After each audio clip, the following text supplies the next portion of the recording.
Psalms chapter 86. Hear me, Lord, and answer me, for I am poor and needy. Guard my life, for I am faithful to you.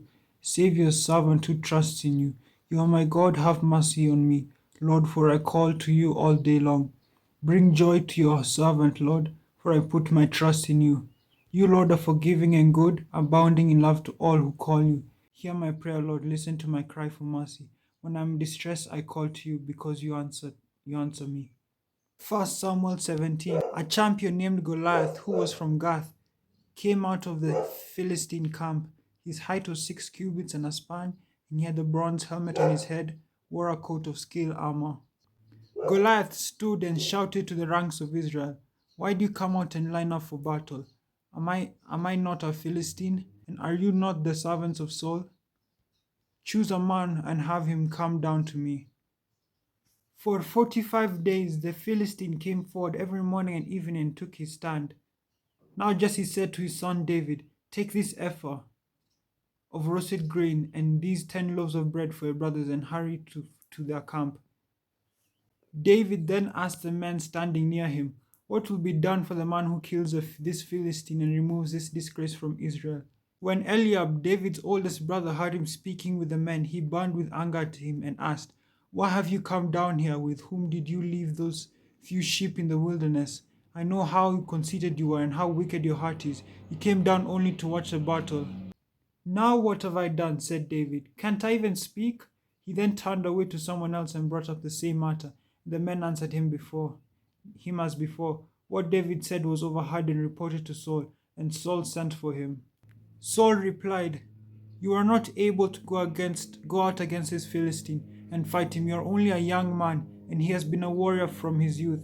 But David said to Saul, "Your servant has been keeping his father's sheep. When a lion or a bear came and carried off a sheep from the flock, I went after it and struck it and rescued the sheep from its mouth.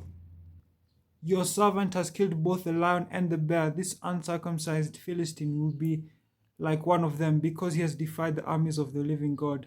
The Lord who rescued me from the paw of the lion and the paw of the bear will rescue me from the hand of this Philistine." The Philistine, with his shield bearer in front of him, kept coming closer to David. He looked David over and saw that he was little more than a boy, glowing with health and handsome.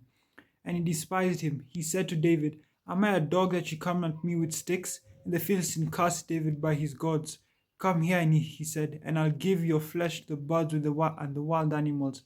David said to the Philistine, "You come against me with sword and spear, but I come against you in the name of the Lord Almighty, the God of the armies of Israel, whom you have defied. This day the Lord will deliver you into my hands, and I'll strike you down and cut off your head.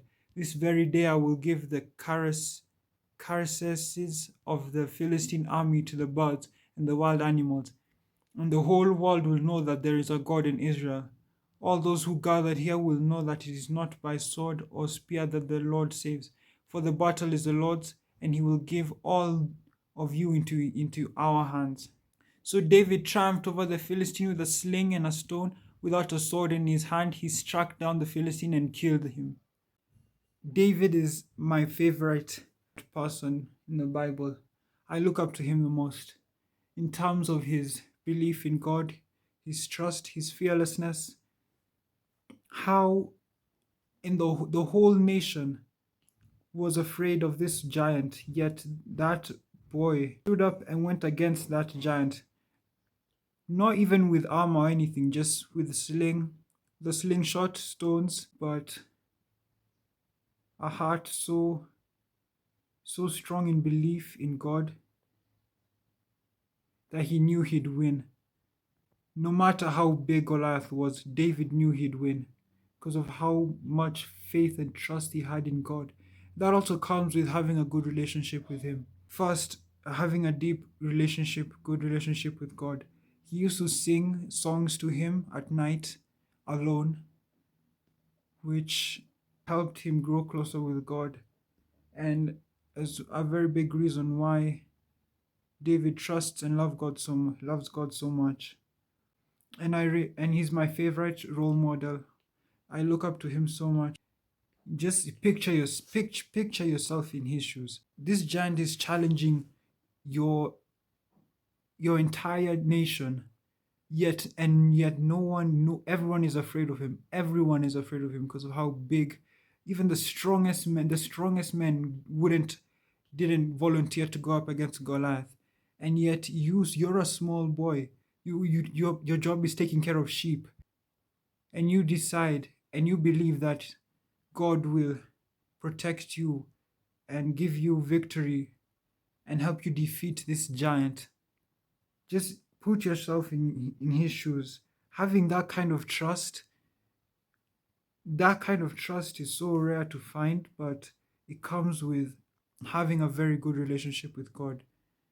That didn't come out of nowhere. He used to sing songs to God at night, every night. I don't know every night, but he used to sing songs to God alone.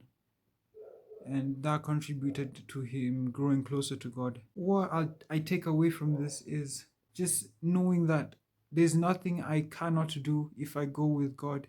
And I know he loves me. And if I follow him and if I let him guide me, there's nothing I can't achieve if I'm going with God.